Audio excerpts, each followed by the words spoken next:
Hey guys, what's going on? I hope you all are doing well today. Elliot here. Welcome back to The Fragrance Well. You see the thumbnail, you see the title. Pretty straightforward topic today. Winter signature scents. I am looking at what I've got here, and I did, with some intention, try to make a list that I don't think you would see anybody else have for this subject matter. As always, remember to like the video, subscribe to the channel if you do like the content, and remember to hit that bell icon and enable notifications so you can be notified when I upload new videos. Let's get into it.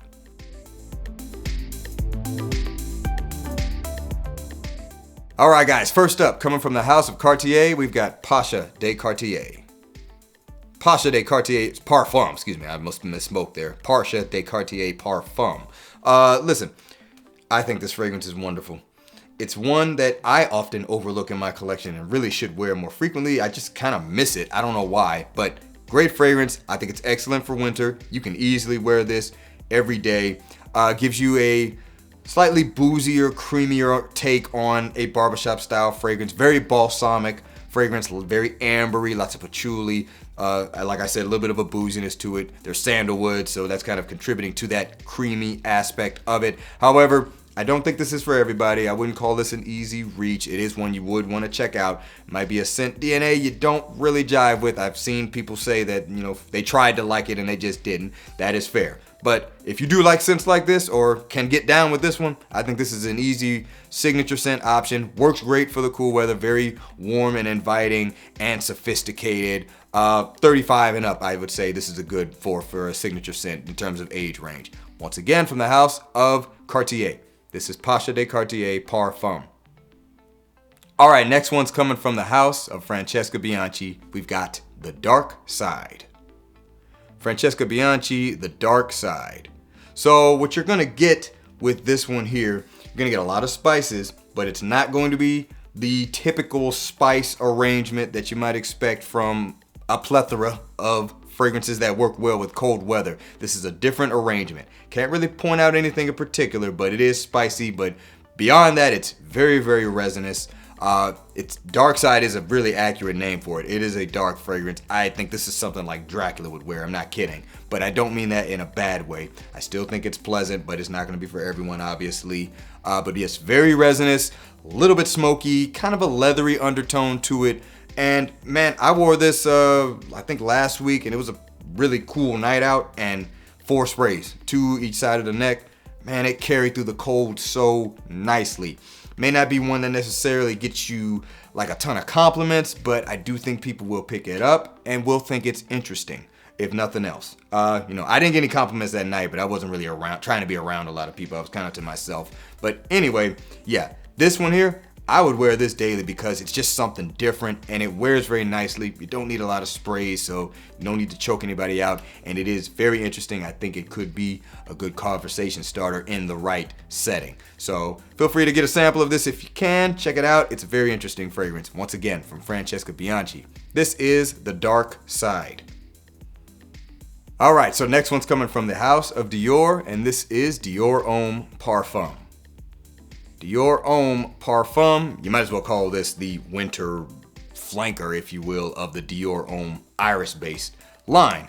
And what beautiful iris this is. It is creamy, it is slightly sweet, it is definitely makeup-y, powdery, supported with a really nice leather undertone to it, and a little bit of creamy sandalwood as well, some other facets in there, but relatively simple fragrance, but boy is it delicious. It is lovely. It is sophisticated.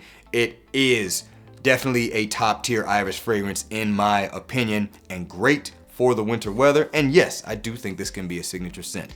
Now I get it. Some people, for whatever reason, like to associate this with only special occasions. Honestly, I think that is completely due to the fact that it's difficult to get this fragrance even if you're in Europe. It can be hard to find. Listen, if I'm gonna go through the trouble of getting the fragrance, possibly overpaying for it, which I did, I'm gonna wear it, man. I'm not gonna sit there and put it on a shelf and just be like, nah, I don't wanna reach for it because it's hard to get. I just won't spray the crap out of it. You don't need a lot of sprays for this to work anyway. And as far as the signature scent thing goes, if you're worried about going through it too quick, you can wear this maybe 3-4 days out of the week, and then on the other days wear something else or something like that. Look, this is a great wear.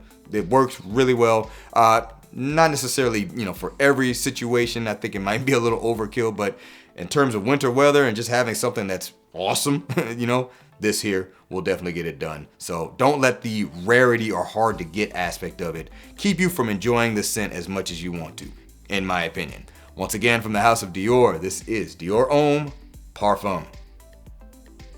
All right, so next one's coming from the house of Valentino, and this is Uomo Intense. Valentino Uomo Intense. So those of you who are familiar with this and Dior Homme Parfum or Dior Homme Intense know that this is basically Valentino's take on that style of fragrance. I would say this is for those who may think Dior Homme Parfum might be a little too sophisticated, maybe a little too leathery, too heavy on the leather, maybe a little too heavy on the iris in terms of how dark it comes across. This is a little bit brighter, a little bit more open, if you will, a little bit more going on. It's got some aromatic facets to it. Could say it's just easier to wear, a little bit less, maybe better for, guys a little bit younger. This will definitely work, and also just a great scent. Also, not anywhere near as hard to locate as Dior Homme Parfum is, so there is that aspect of it. But this is also obviously an Irish fragrance, does have leathery facets to it, much sweeter as well. Great for the winter weather. Could be a very nice, sophisticated signature scent for the winter. So we could just call this an alternative to Dior Homme Parfum, if you will. Once again, from the house of Valentino, this is Uomo Intense. All right, next up from the house of Tiziana Terenzi, this is Ursa. Tiziana Terenzi, Ursa. Fair warning on this one. Sample this one first. Get used to it if you're not familiar with it. Unless you are already kind of a fan of fragrances that feature dried fruits, some resinous and incensey aspects, a little bit smoky, leathery aspects. You don't mind oud too much. You might be okay with it otherwise, but you want to get your nose on this first. But that being said, this is an amazing fragrance. I think this would be a great signature scent. Really sets you apart from the masses. I mean, far apart. This smells glorious in the air. Could be a nice conversation starter. May not be one that just gets you crazy compliments, although I think it can be in the right setting, but you're gonna smell interesting, particularly if you don't overspray it. This one, you may think it needs a lot of sprays. Trust me, it does not. But yes, beautiful fragrance. Great for the cool weather. Also one I have worn over some cooler days recently, and man, I was just amazed at how great it smells in that cool air. So once again, from Tiziana Terenzi, this is Ursa. All right, next up, we got one from the house of Homme. This is gonna be Interlude Black Iris. Using a lot of dark bottles today. Homme Interlude Black Iris. So if you're familiar with Interlude and this one, you would know that this one is, in some ways, a fresher, less dense, less smoky, slightly less smoky take on the Interlude DNA. Frankly, I was gonna put Interlude here, but then I thought about it. I'm like, you know what? If you're talking about a daily wear, or at least sub-daily wear fragrance, in other words, a signature scent, I have to admit this one I think does work a little bit better because you can kind of not get away with, but you can use this in more scenarios and not feel like, am I coming off a little too strong? Interlude is very smoky, very rich and dense with those smoky and leathery accords and the woodiness that it has, the spiciness that it has. This is freshened up with a really great iris, honestly, a great orris, if you will. Some slightly fresher notes in there just to kind of brighten it up a little bit. It's still a smoky fragrance. It's still quite leathery. It's still dense. It still is beastly. You don't need a ton of sprays. But from a signature scent standpoint, and I'm kind of thinking about other people with this one, I do think this would work a little bit better. And many people that feel like Interlude can be a little bit much do tend to like this one better for that very reason. But great scent for the winter and will definitely set you apart from the masses in terms of standing out with your signature scent, if that's something you want to do. Once again, from the house of Homme, this is Interlude Black Iris. All right, next one's coming from the house of Thameen London, and we've got Amber Room. Thameen London, Amber Room. Biggest comparison you might notice with this one, if you're familiar with the scent, is going to be kind of their take on Dior Ombre Nuit. Very similar to it. I was actually going to put Xerjoff's 40 Knots on this list, which is also similar to Ombre Nuit, but decided to go with this one. Reason being is this one I think is a little bit more complex, Primarily, this has a really nice patchouli in it. I think that kind of lends to it working a little bit better in winter time, so to speak. But this one does also have some kind of juicy citrus, giving it a nice pop in the opening, but it does kind of thicken up a little bit once it gets further in the dry down. So some might say this may not be that great for winter, but one thing about this fragrance is this one lasts all day, does pack a punch. You overspray it, you are going to come off very loud with it. And if you like a rose and patchouli scent with some nice sweetness, some ambery-like sweetness to it, and a few other very nice elements, and in particular, the citrus that this has in the opening is very, very nice. So if you want that, this would be a really good winter signature scent option, in my opinion. Again, something different from what most people are going to smell, especially from a daily wear standpoint. So once again, from the House of Thyme London, this is Amber Room. All right, and finally, we've got one from the House of Zaharoff, and this is going to be Second Soul. Zaharoff, Second Soul, sorry for the fingerprints. I tried to get them off. This one here, if you want a barbershop style fragrance, albeit this is a more modern, more boozy take on a barbershop style fragrance, but if you want that for a signature scent and one that I think can work in the wintertime, this is a nice one.